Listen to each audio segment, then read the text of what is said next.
Hey friends, welcome back to the channel. Welcome to another episode of What's in the Box. As you might have seen in my previous upload, my brand new 2022 Model X Plaid was in a crash. Even though I told this person that he'll not be able to handle it, he took it for a drive and my worst nightmare came true. He crashed it, and while that car is being checked at the repair shop to see whether that it can be even repaired or it's gonna be totaled, I mean, it's a terrible experience, but the silver lining to that is at least I have this Polestar, which is an electric car as well, that I can drive as long as it's in the repair shop. So, moral of the story from that incident, it's a terrible experience. I hope nobody goes through that, but never lend your Tesla to anyone that you know. If they're not the owner, if they're not on the insurance, do not lend it to them, because you might lose your Tesla, which can probably be repaired or replaced, but you'll definitely lose your friendship. So that was the model, but here is the Polestar 2, and let's take a look at it.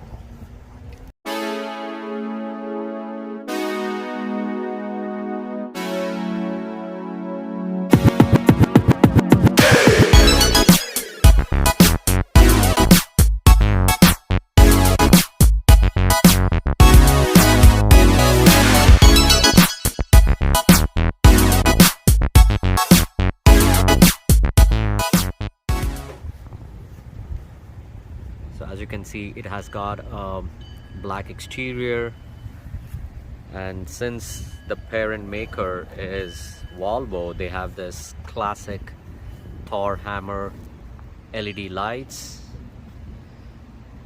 Looks pretty good. It's a compact sedan. There we go, Polestar 2, 78 kilowatt hour, 300 kilowatts. So EPA estimated distance is, on a full charge you can get up to 270 miles, and I believe this has around 450 horsepower, so quite comparable to a Model 3. I want to say this is slightly shorter than a Model 3. But the advantage with the Polestar is the federal tax credits are still applicable. So you can, if you buy this, you can get the tax credit, while on the Teslas they don't provide that. Those are the standard 20-inch rims. Looks pretty neat. And I've taken the boys out to the park, and you can see that there are some free charging stations, so I've just plugged it in. So that's the advantage. As more and more electric cars are going to come out, all these charging stations will be much more prevalent, so you can pretty much keep them charged most of the time. From the exterior, it looks really well done. I really like this frameless mirror. Looks good. And even the tail lights look really sporty. Looks really modern. Alright, so let's get inside and we'll take a look on the interior of Polestar 2. This is the interior of the Polestar. They've kept the design quite minimalistic, very similar to a Tesla. Although in a Tesla, everything is within the center dashboard console, but here, at least for the drive, they have given a nice control over here, and even for the audio system. But pretty much, again, they have got the center screen that controls all the drive configurations, tells you about the charge and all the configuration of the car. You can do it using just this one center cluster. Even the air vents In Tesla, it's all hidden, so you won't even see it, but here they have given it a nice design where you can control to open it or close, and even the adjustments you can do it over here. In the Tesla, everything is through the center console. Standard steering wheel with the Polestar logo, and look at this panoramic ceiling over here. It's a sunroof. You cannot open it, but as you can see, it goes right from the front where the windshield ends, and you have these beams all the way to the back. So the good thing is it has a nice tint, so I'm pretty sure even if the sun is blazing on top, it doesn't absorb a whole lot of infrared radiations, and it keeps the car cool, and it also has good air conditioning. So all in all, very minimalistic interiors, very similar to Tesla. I've been obviously in a Tesla before, so I would rate the Tesla interior a bit higher than this, but again, quite compatible. So again, if you're talking to a Tesla fan, they'll obviously say Tesla is much better, right? Yeah. So that's the interior of the Polestar. Let's take it for a spin. The car is in park right now, and to basically get it to reverse, let's say, you have to just press on the brake, and the control over here, you actually have to push it in front. So push it in front to reverse, and to drive, actually you can push it back. So right now it's in reverse, and there's a very mild chime that comes just to indicate and alert. There we go, somebody was there. It's a pretty safe car. It's got all of these safety features. It's got the backup camera on. So yeah, it has this very mild chime on the exterior, just to alert people that the car is backing up.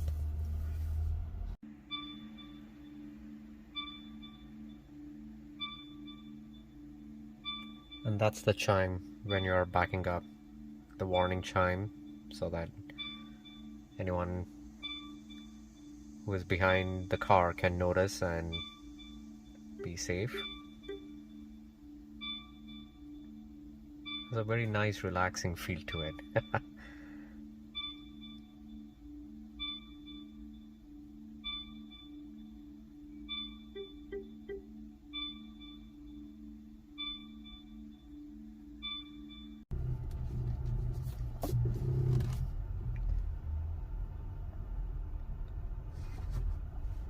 And to put it into drive, I just push this back.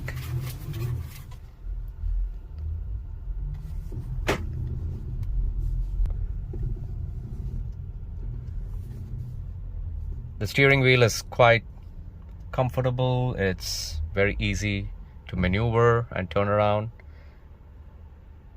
So that was pretty good. I also like this camera angle where you can do a 360 top-down view. Something that even Teslas, they don't have this top-down view. Now, of course, in a Tesla, it has a auto self-park where it pretty much parks by itself, but if you want to park yourself, I think this is something that's really convenient. You get a full view, full 360 top-down view, so front, back, sides, everything is visible. Yeah, something that Teslas need to, I don't know, I think they got rid of the front camera, so I don't think they can have this view, but something they should think about. Or like Teslas go, they just let the car park itself. I think that's their mantra over there. Otherwise, I think it's a pretty well-designed interior. Again, if you're more of a traditional car maker, I think you would want some sort of a control over here in the center. In Teslas, everything is clean, which again, it's a good and a bad thing. I mean, good thing is it looks good You have this sort of a control with the Polestar logo, but you don't have any storage over here. In Tesla, you have plenty of storage space underneath this, because this is completely a storage area. So this is more of an EV that a traditional car maker has made. You can see that with the steering wheel, stalks, and so on. So if you're planning to switch to an EV and do not want to make it as radical as a change as a Tesla, where everything is going to be different, you want to take one step at a time, you could consider the Polestar. And of course, there's the federal tax credit that you would get on these cars that you don't on a Tesla. But yeah, it's a good alternative. But if you want to really go for a EV long term, I would still go with the Tesla. And to put it into drive, all you have to do is press on the brake. That's the only time you press on the brake, because while driving it's got the single pedal drive, so you hardly need to use the brakes. Just taking your foot off the accelerator gets the regenerative braking in. And to put it in drive, all you have to do is move this back. So if you're reversing, push it forward. If you have to drive forward, push this control back, and it's ready to drive. As simple as that.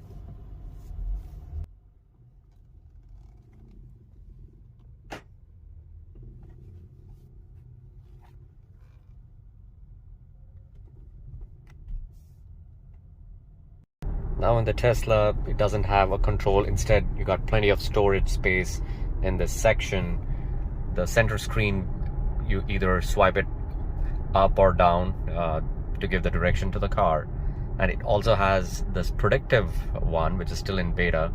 So Polestar doesn't have that. That's a added feature in the Tesla. So yeah, if they could have designed this better, and given some storage over here instead of this control. But yeah, that's the design that Polestar has gone with. Looks good, but it's not very useful. It eats away into the car storage. The drive comfort is really good. It's an EV after all, so there is no sound of the engine. It's a really smooth drive. They have done a pretty good job of keeping the interior, they have soundproofed it really well, so it cuts off all the external noise. That's the frameless rear view mirror. Looks pretty good. Yeah, all in all, quite a comfortable ride. Even the pickup, it's pretty decent. Not as quick as the Tesla, but it's quite good. So again, if you're a Volvo fan and not really a Tesla fan, Polestar 2, this can be a good option that you can take a look at and also get the federal tax credit. The center console is quite informative. You can see if you put in an address, it shows the directions right in there. So you don't necessarily have to look at the screen over here to the right. It shows up right in front and center. So that's pretty convenient. It also has a gauge of how much power is left, how much is consumed each time you accelerate, and whenever it's got the regenerative braking, the single pedal driving, right? So whenever you slow down, so right now you see the orange, that means it's using up the power, and when I take the foot off the pedal, you see that white line come up, that means it's regenerating the power and charging the battery. So pretty good stuff.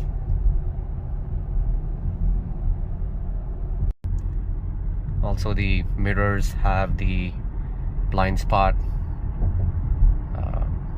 indicator, so that's convenient as well.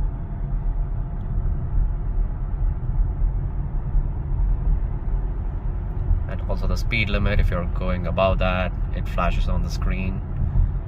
I think that's a standard feature in any of the newer cars these days. I'm a big fan of this single pedal drive. It's just so convenient.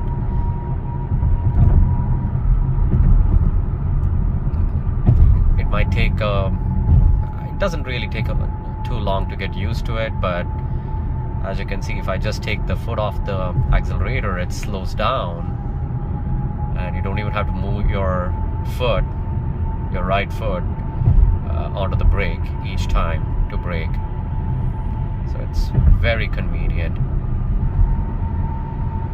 and that's a big plus for all the electric cars, the single pedal drive. So I have to stop over here. All I have to do is just take the foot off the pedal, and look at that. It's as smooth as any other normal brakes. It's amazing how they have designed these electric motors and the regen braking. And even at the stop sign, I don't have to constantly keep my foot on the brake. If I'm not accelerating, it is at standstill. Love the single pedal drive. It's very convenient. So very similar to the Tesla, even in the Polestar, all the settings, the configuration, it's done through this center screen over here. As part of drive, you can adjust the steering comfort. The one pedal drive configuration is there. Under assist, all the driver support, driver alert, the lane keeping aid, all the features you can either enable or disable. There's a tab for charge to see what is the charge limit that you can set. There is also a more, wherein you can do the configuration for the lock settings, interior lights, exterior lights, wipers, and also the mirrors. There is this section over here where you can look at all the apps, and it also has got the Google Play Store, which is pretty cool. So any of the apps, you can download it from Google. So if you want to install YouTube Music or anything of your or even Spotify, you can download it and install it over here. It has got the other things like Google News, podcasts, the Bluetooth media player, so pretty good. And then there is under owner, you can add the owner, the settings for the specific owner, the keys that have been paired, and so on. So very intuitive, very easy, very simply laid out to get the configuration done. Here's how you operate the trunk. So the button to open the trunk is actually over here, right above the number plate, not anywhere over here. So just click it over here and it opens up the trunk. It's also got the almost like a rack on top, so if you want to just place some items on top, you can just do that. Plenty of trunk space.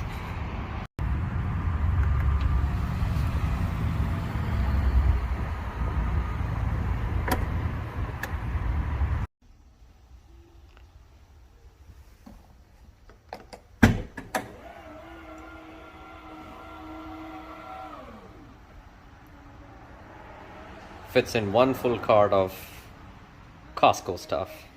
There's also some additional storage underneath over here. And given that the boot is so large, if you want to occupy only half of it and you don't want the things to be sliding up and down, this is a nice design that they have given over here.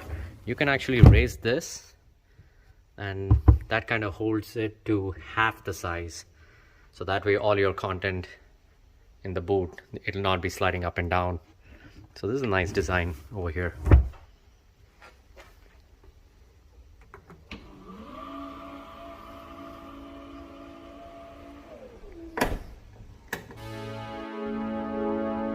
Polestar 2. See you guys in the next episode.